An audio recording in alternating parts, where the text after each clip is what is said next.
नमस्कार दोस्तों आइए एक बार फिर से आप सभी का हमारे YouTube चैनल पर हार्दिक स्वागत है।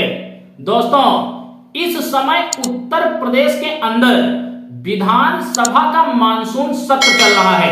आपको बताता चलूं, इसी मानसून सत्र के दौरान समाजवादी पार्टी की एक महिला विधायक पूजा पाल ने एक बयान दिया है कि हमारे पति राजू पाल के हत्यारों को योगी जी ने मिट्टी में मिला दिया, इसके लिए योगी जी का आभार है।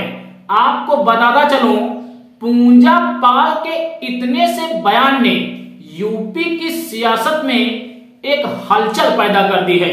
दोस्तों, आखिर पूजा पाल ने ऐसा बयान विधानसभा के अंदर क्यों दिया, आइए पहले इस पर हम प्रकाश डाल लेते हैं। उसके बाद वीडियो के मुख्य बिंदुओं की ओर हम आपको लेकर चलेंगे।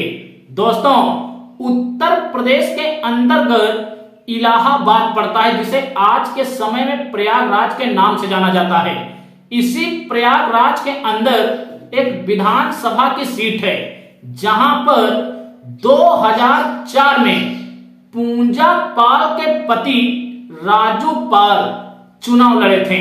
आपको बताता चलूं, राजू पाल के खिलाफ अतीक अहमद का भाई अशरफ अहमद चुनाव में था। इस चुनाव में राजू पाल ने एक बड़े अंतर से अशरफ अहमद को चुनावी मैदान में परास्त कर दिया। दोस्तों, 2004 में राजू पाल ने अशरफ अहमद को चुनावी मैदान में परास्त किया और 2005 में राजू पाल की शादी पूजा पाल से हुई।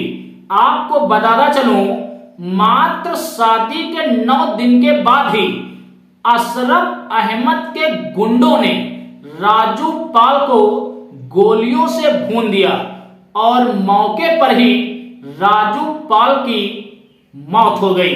आपको बताता चलूं, राजू पाल की पत्नी पूजा पाल ने अपने पति के मौत की FIR अतीक अहमद और उसके भाई राजू पाल के नाम करवाई। दोस्तों, उस समय जो यूपी के तत्कालीन मुख्यमंत्री थे, उन्होंने अतीक अहमद जैसे गुंडों का साथ दिया और उस समय मुख्य विपक्ष में बसपा प्रमुख मायावती जी थी।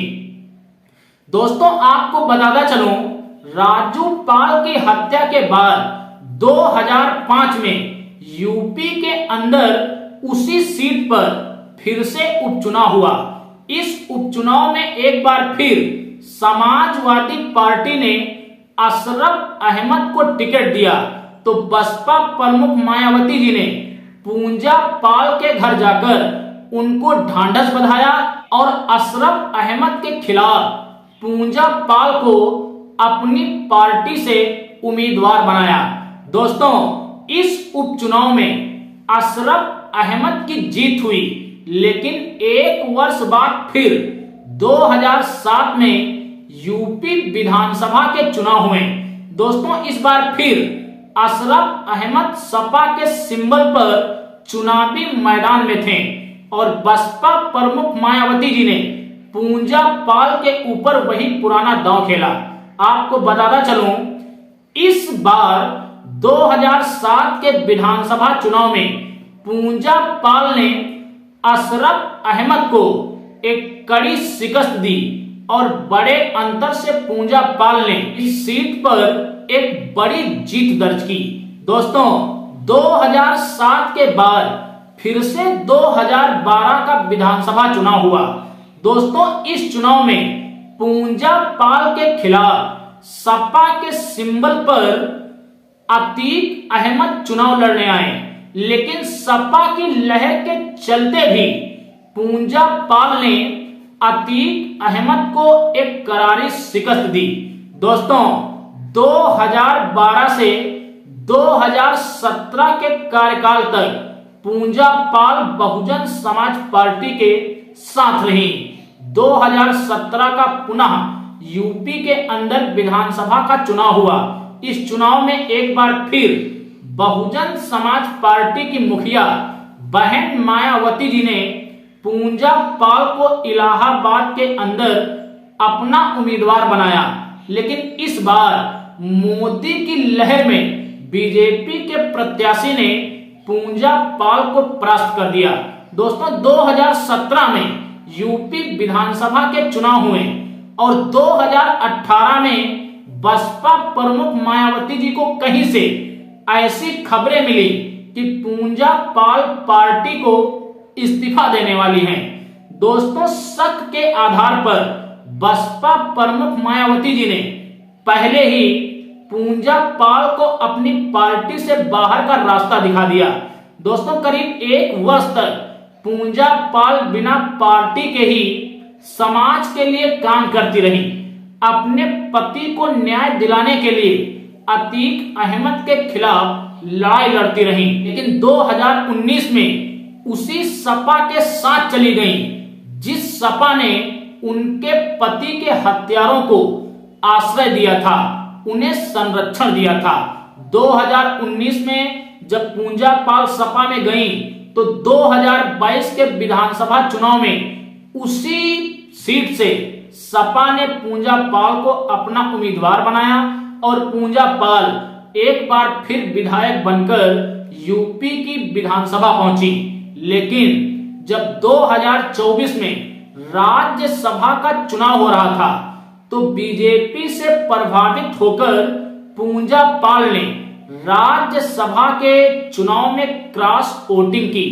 आपको बताता चलूं, पूंजा पाल लगातार बीजेपी के संपर्क में थी और उनके कई कार्यक्रमों का हिस्सा भी बन रही थी। इस दौरान भारतीय जनता पार्टी ने अतीक अहमद का यूपी पुलिस के द्वारा एनकाउंटर भी करवा दिया था। अब राजनीतिक विश्लेषकों का यही मानना है कि अतीक अहमद का एनकाउंटर ही पूंजा पाल को बीजेपी की ओर आकर्षित कर रहा है। दोस्तों इन्हीं सब गतिविधियों के चलते जब अभी मानसून सत्र के दौरान पूंजा पाल ने अतीक अहमद को लेकर यह बयान दिया कि योगी जी ने हमारे पति के हत्यारों को मिट्टी में मिला दिया, तो समाजवादी पार्टी ने अपनी पार्टी की गतिविधियों के अनुसार पूंजा पाल को पार्टी से बाहर का रास्ता दिखा दिया। दोस्तों जब समाजवादी पार्टी ने पूंजा पाल को पार्टी से बाहर निकाला तो यूपी की सियासत में पूंजा पाल और सपा की एक नई नवेली और तेज तर्रार महिला विधायक रागिनी सोनकर के बीच जुबानी जंग छिड़ गई। दोस्तों इन्हीं सब गतिविधियों के चलते उत्तर प्रदेश के अंदर एक चर्चा प्रकाश में आई कि समाजवादी पार्टी से निष्कासित किए जाने के बाद अब पूंजा पाल का अगला कदम क्या होगा। आपको बताता चलूं, जैसा कि सोशल मीडिया पर खबरें चल रही हैं कि पूंजा पाल या तो भारतीय जनता पार्टी का हिस्सा बनेगी और अगर भारतीय जनता पार्टी ने उन्हें 2027 के लिए अपना उम्मीदवार नहीं बनाया तो पूंजा पाल एक बार फिर से अपने पुराने राजनीतिक घर में वापसी कर सकती हैं। हम सीधे सीधे कहें तो पूंजा पाल इस समय भारतीय जनता पार्टी के संपर्क में है, लेकिन अगर वहां पर बात नहीं बनी तो वो बहुजन समाज पार्टी का एक बार फिर से अभिन्न हिस्सा बन सकती हैं।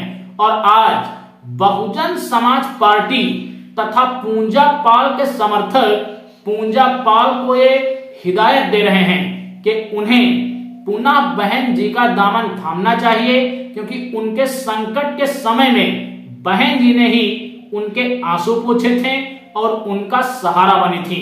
बाकी पूंजा पाल को लेकर आप सबका क्या स्टेटमेंट है, कमेंट्स में अपनी प्रतिक्रिया जरूर दें। हम मिलेंगे एक अगले वीडियो में एक अगले मुद्दे के साथ।